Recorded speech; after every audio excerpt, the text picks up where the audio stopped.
Dalam Bapa dan Putra dan Roh Kudus. Amin. Allah Bapa Tritunggal Maha Kudus. Puji syukur kami aturkan kepadamu atas rahmat dan kasih-Mu, sehingga kami boleh disadarkan bahwa jalan menuju ke surga harus melewati pintu yang sempit. Bantu kami untuk menyadarinya dan terus berlangkah meskipun berat sekalipun. Terpujilah nama-Mu kini dan sepanjang segala masa. Amin. Para saudara, harus melalui pintu yang sempit kalau kita ingin masuk surga. Suatu ungkapan yang mungkin kebanyakan dari kita familiar. Tapi apakah yang dimaksudkan pintu yang sempit itu? Kita boleh mengatakan bahwa pintu yang sempit itu bahwa kita harus berjuang.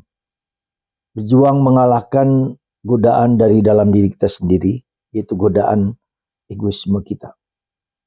Dorongan-dorongan nafsu kita yang seringkali membawa kita kepada yang enak, nyaman, yang menarik, yang indah, yang mulia. Dan dorongan itu begitu kuat, begitu dalam sekali. Ya, dan itu secara internal, tapi secara eksternal kita juga ada banyak godaan. Godaan konsumerisme, godaan hedonisme, godaan untuk mulai dipengaruhi iri terhadap orang lain. Kita jagoan dalam menggunakan medsos, kita dipengaruhi oleh gambaran-gambaran medsos yang membawa kita jauh dari Tuhan, ya. Itu semua dari eksternal dan internal. Dan kita harus mengorbankan diri, harus belajar mengorbankan diri. Harus juga belajar mati raga. Itu secara negatif. Secara positif adalah bahwa kita harus membangun kebiasaan-kebiasaan yang positif, ya, baca kitab suci, doa rosario, ya, ekaristi. Jadi membuat keutamaan-keutamaan ilahi itu menjadi keutamaan-keutamaan yang menjadi bekal dalam perjalanan dalam hidup kita. Jadi perjalanan hidup kita itu bukan perjalanan hanya di dunia yang pendek, yang sempit ini, tetapi juga perjalanan keutamaan-keutamaan ilahi itulah yang menjadi api, menjadi minyak yang akan membantu kita, akan menerangi jalan kita menuju ke surga. Jadi katakanlah kita menginvestasi perbuatan-perbuatan baik yang kita lakukan dengan tulus, dengan jujur, dengan baik, supaya nanti perjalanan kita ada api, ada bara, ya, yang membawa kita kepada kebersatuan dengan Tuhan. Jadi itulah jalan sempit, saudaraku terkasih. Jadi sekali lagi mari kita sadari bahwa memang harus kita melewati itu. Di samping itu yang juga tidak mudah adalah jalan sempit adalah kekeringan, kebosanan, kejenuhan. Kita seringkali mengalami itu semua, entah kalau kita malas ke gereja, atau kita mulai tergoda untuk melakukan hal-hal yang melampaui batas-batas kemampuan kita ingin mencari kesenangan, kita ingin mencari hiburan, kita ingin kekuatan, itu juga sesuatu kekeringan. Nah, apakah dalam kekeringan itu kita tetap setia, tetap berjalan? Kekeringan, kebosanan, kejenuhan itu adalah cara di mana Tuhan ingin mengurangi atau bahkan menghilangkan egoisme kita, ya.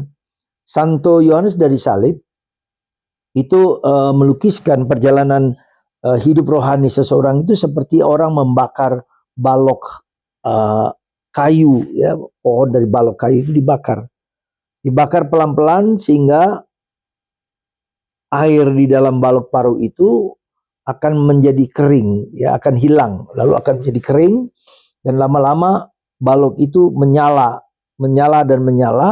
ya. Dan pertama kali tentu susah karena ada air di dalam balok itu. Tetapi kemudian ketika air dalam balok itu semakin mengering, api juga semakin membesar, dan akhirnya yang ada bukan lagi balok tetapi api, ya, nyala api, dan itulah Roh Kudus. Proses seperti itu yang sebetulnya sedang terjadi dalam hidup kita. Ketika kita ingin membakar hati kita, ya, ada banyak godaan, ada banyak air yang ingin membuat kita lebih nyaman, lebih suka, tapi kita terus membakar itu, terus dengan semangat. Dan bakaran api itu, dorongan kita untuk membakar balok itu adalah dorongan Roh Kudus, dorongan Allah, ya. Allah sendiri yang mendorong kita untuk membakar api dalam hati kita, dan akhirnya api itu bernyala, terbakar, membara bagi Tuhan, bagi sesama. Dan ego kita semakin disingkirkan dan dibuang. Saudara, semoga gambaran kecil tentang api yang menyala ini adalah supaya api hati kita, maka Yesus mengatakan, aku ingin supaya api yang kutaburkan itu menyala, ya, membakar dalam hati kita. Semoga Anda, saya, dan kita semua terus mengikuti jalan sempit ini, supaya akhirnya air-air dalam balok api, dalam balok hati kita semakin kering dan terbakar. Semoga Anda dan saya terus bergerak untuk maju melawan hati kita masing-masing, untuk melawan kekurangan-kekurangan, keterbatasan kita, yang dorongan untuk melawan itu sendiri berasal dari Tuhan. Jangan lupa, bukan karena saya, bukan karena aku. Ya, jadi Tuhan sendiri mengilhami, menguatkan, mendorong kita supaya kita berbuat baik, ya, menyimpan dan menimbun segala yang baik, supaya perjalanan hidup kita menjadi lebih mudah, dan supaya perjalanan hidup kita diterangi dengan api lilin yang bernyala untuk menuju ke rumah Bapa. Tapi jangan lupa, jalan menuju ke neraka sangat lebar, sangat mudah, sangat gampang, dan setiap orang ingin menjalaninya. Di sana nampak keindahan, tapi keindahan yang menipu, berbohong. Ada ilusi-ilusi yang digambarkan dalam kitab Kejadian ketika Hawa digoda, makanlah, indah buah itu, menarik buah itu, indah. Kemuliaan duniawi, manusia duniawi lebih mudah tergoda karena jalan begitu indah, begitu luar biasa.